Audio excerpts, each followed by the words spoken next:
for a minute or so. 5 days without food is as long as I'll go.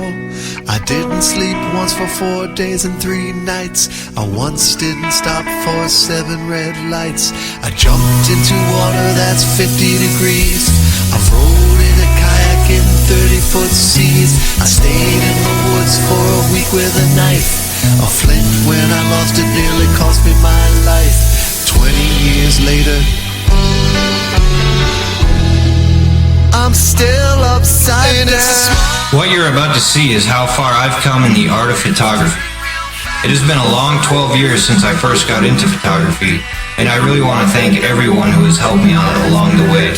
Thank you for taking the time to watch this, and I hope you enjoy. The first few years I learned the basics. None of my photos from this time period are all that noteworthy. They were important for me to take though, of course, because that's the only way you get better. While I was in the military, photography was put on the back burner for the most part. I still took a lot of pictures and I took a couple noteworthy photographs from Iraq. But it's when I got out of the service that I noticed something had started to click for me. The quality of my photographs started to increase at a much faster rate than before. I kept taking more and more pictures. I attended a digital photography class at college.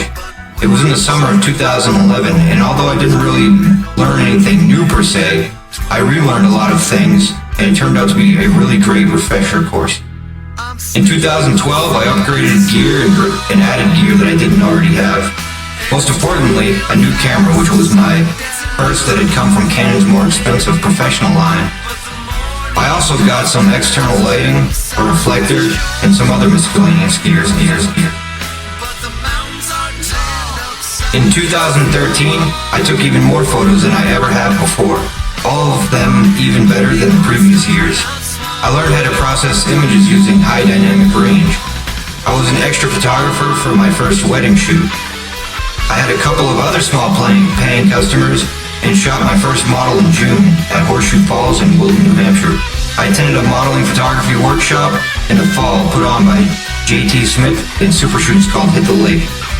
At the workshop, I learned a ton about photographing models, but not only that, everything I learned applies to portraiture as well. The only difference is the intent of the resulting photograph. I continued to practice on my family and close friends. I know I still have things I could definitely improve on going into 2014. But from looking back on where I had started all those years ago, I can tell that I always do improve every single year. So I'm expecting this to be even better than my last year. My rates are lower than any other photographers in the area. My prices are only lower so that I can build a better portfolio displaying the photos that I know I can take. Once I can justify higher rates with a better portfolio, I will adjust accordingly. So, if you or anybody else that you might know wants some photos done this year, I ask that you please think of me and book me while I'm still insanely affordable. I do have to start somewhere. And we all start